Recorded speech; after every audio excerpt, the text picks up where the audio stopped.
अस्सलाम वालेकुम। उम्मीद करता हूँ सभी खैरियत से होंगे। जैसा कि आप जानते हैं, मेरा नाम मोहम्मद सामल और आप देख रहे हैं यूट्यूब चैनल शानी कंटेंट। आज के इस व्लॉग में सब भाई को खुश आमदीद। आज का व्लॉग सबसे पहले अपनी रूटीन लाइफ से ही शुरू करते हैं। सुबह सुबह उठते ही हम सबसे पहले जानवर में आ जाते हैं, क्योंकि विलेज का रूटीन लाइफ यही है कि सबसे पहले अपने जानवरों की देखभाल करना। जैसे मैं आया शुएब पहले से ही गाय खो रहा था उसको पानी पिलाने के लिए, और मैंने भी सोचा कि साथ खड़े बैल को मैं भी खोल लूं और उसे मैं भी पानी पिला दूं। और हमने जानवर खोले और सीधा चले गए जानवरों को पानी पिलाने के लिए, क्योंकि मौसम में बहुत ज्यादा तब्दीली आ गई, इसलिए जानवरों को 2-3 मरतबा पानी पिलाना बहुत ही जरूरत है, क्योंकि गर्मी बहुत ज्यादा होती है।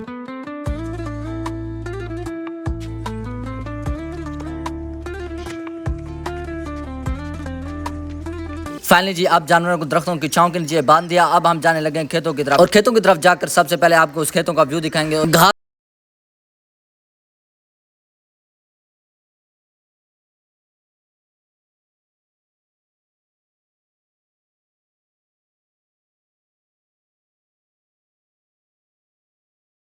में आ गए और खेतों का सबसे पहले आपको विजिट चेक करवाया, और सबसे पहले हम आ गए उस आम की तरफ जो कि कई साल पहले हमने लगाया था। अब बहुत ही बड़ा हो चुका था, आम लगने को अभी बहुत ही देर थी, लेकिन शुएब पहले से चेक करा था कि कोई भी एक आम खड़ा और उसे मैं खा लूं। शुएब ने चेक किया और दिखाया कि अभी आम नहीं है, इसके छोटे छोटे अभी दाने हैं। आम तो इस साल बहुत ही थोड़े लगे हैं, शायद अगले साल बहुत ज्यादा हो जाए। ये आम भी बहुत मुश्किल से हुआ है, क्योंकि इस पर बहुत मेहनत हुई है। इसके बाद मैं शतूत की तरफ चला गया और जंप लगाकर मैंने टहनी से पकड़कर 2-3 शतूत तोड़ ही लिए। जब तोड़ कर देखे तो ये सब के सब कच्चे थे। इंशाल्लाह ये बहुत जल्द पक जाएंगे और फिर इसे मजे से खाएंगे। इसके बाद मुझे एक बंदे कॉल आया कि किधर आओ मुझे सोलर चला दो, और मैंने खेतों को पानी लगाना है। मैं आया, देखा तो प्लेटों का रुख दूसरी तरफ था, और मैंने सबसे पहले प्लेटों का रुख धूप की तरफ करने लगा। एक एक करके सारी प्लेटों को मैंने धूप की तरफ किया और उसे सोलर चला दी और सीधा चला गया घास की तरफ। जैसे ही मैं खेतों की तरफ गया तो शुएब ने पहले से घास काटा हुआ था। हमने घास को बांधा और उसे उठाया और चल पड़े। घास के वजन से इसका सर बहुत ही नीचे आ चुका था। फाइनली ये सिर का वक्त हो चुका था। हमने फैसला किया कि अपने जाएं शहर गोगड़ा और सबसे पहले उस दर्जी के पास जाएं जिसे हम कपड़े दे के आए थे। जैसे मैंने शुएब को कपड़ों का कहा, वो बाइक ले आया और कहता है चलो आज कपड़े लेके ही आते हैं। बस शुएब ने बाइक स्टार्ट की और मैं भी पीछे बैठ गया और हम चलने लगे गोगड़ा।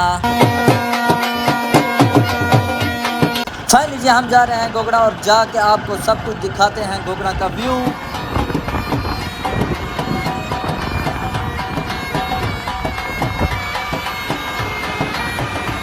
और जैसे ही हम रास्ते में जा रहे थे सामने पेट्रोल पंप आ जाता है, और पेट्रोल पंप देखकर शुएब कहता है कि सबसे पहले बाइक में पेट्रोल डलवा लेते हैं, क्योंकि पेट्रोल महंगा होने की वजह से शार्ट भी हो चुका था। इसलिए हमने फैसला किया कि पहले ही पेट्रोल डलवा दें, आगे मिले ना मिले। मैंने पीछे से इशारा किया और शुएब ने कट गई और हम सीधे चले गए पेट्रोल पंप की तरफ। पेट्रोल पंप पे जाकर हमने सबसे पहले पेट्रोल डलवाया। फाइनली जी हमने पेट्रोल डलवा दिया और सीधा जा रहे हैं गोगड़ा अपने शहर, उस दर्जी की तरफ जिसे हम कपड़े दे आए थे। फाइनली जी हम गोगड़ा एंटर हो गए थे और शुएब बाइक चला के सीधा छोटी छोटी गलियों में जा रहा था।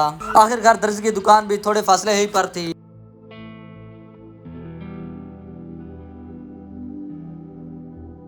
फाइनली जी हम दर्जी की दुकान पर पहुंच चुके थे, और जब उसे कपड़ों का कहा तो उसने कहा बैठ जाओ, हम थोड़ी देर बाद देते हैं। कुछ देर बाद दर्जी ने हमें सूट दिया और हम उसे चेक करने लग गए।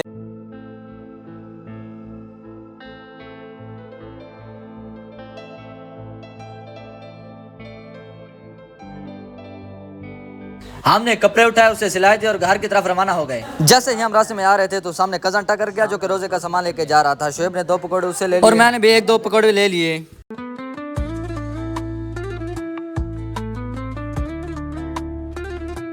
फाइनली जी सारे काम करने के बाद हम सीधा घर की तरफ रवाना हो गए, लेकिन अभी तक जिस भाई ने सब्सक्राइब नहीं किया सबसे पहले सब्सक्राइब कर ले। अल्हम्दुलिल्लाह घर से फ्री हम पहुंचे हैं, और आज का व्लॉग यहीं तक होगा। हमने सारा सामान भी ले लिया था और आज का मिनी व्लॉग यहीं तक।